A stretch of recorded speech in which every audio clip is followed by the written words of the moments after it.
अनुकंपा नियुक्ति के मांग बर बैठिन प्रदर्शनकारी मन के बदलत मौसम ले हालत होइस खराब। पाछू कतकोन महीना ले न्याय पाए बर धरना प्रदर्शन करत हे महिला मन। अनुकंपा के मांग ला लेके ये धरना प्रदर्शन आज घलोक जारी रहिस, जेमा आज के बिगड़त मौसम मा महिला मन ला बड़े परेशानी के सामना करना पड़िस। जिहाँ खाए पिए के व्यवस्था नहीं है, फिर ऐसा मौसम मा घलोक खाए के सामान बिखर गे रहिस। सरकार हमर मन के परीक्षा लेत भगवानो घलो हमर मन बर परीक्षा ले बर तैयार हो गए।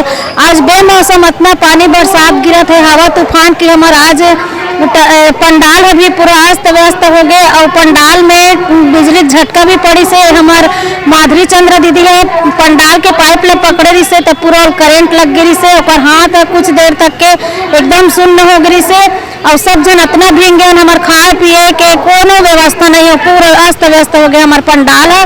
तो कतका दिन हम सरकार है इसने बैठारे रखी ही और हम को ज्यादा कुछ नहीं मांगत है। हम अपन पति का अधिकार हमारी योग्यता के अनुसार जैसे जैसे हमार पढ़ाई लिखाई है ओकर अनुसार हमारे नौकरी दे दे कि हमारे छत्तीसगढ़िया काका से अपना दिन के गुहार लगा था। आज 153 दिन हो गए, फिर काबर हमन मन नहीं सुने। महिला दिवस मनाते तो महिला मन कौन है हिच महिला मन तो हमें मन छत्तीसगढ़ के महिला मन के हमारे मन के यहाँ कोई मान सम्मान नहीं होता। आज 153 दिन ले हमन एक बैठार के रखे तो बैठार के रखे से का प्रयोजन है भाई। हमन ऐसे हम लोगों तो तकलीफ का सामना कर ही रहे थे। पिछले 153 दिन से हम लोग बैठे हुए हैं लगातार यहाँ धरने पर।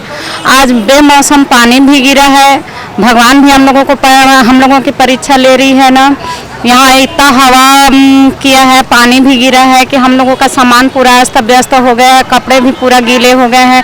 मैं खुद पहनी हूँ, वो कपड़ा गीला हो गया है, ठंड भी बहुत लग रही है और हम लोगों का टेंट का पाइप भी टूट गया है। मैं टेंट को पकड़ी थी तो झटका भी लगा है, पूरा मेरा हाथ सुन्न हो गया था ना।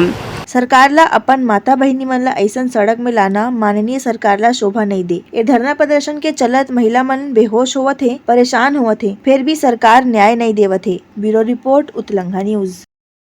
Soar Sandesh, the buzz on Utlangha News Channel, national and international bulletin in Chhattisgarhi and English language.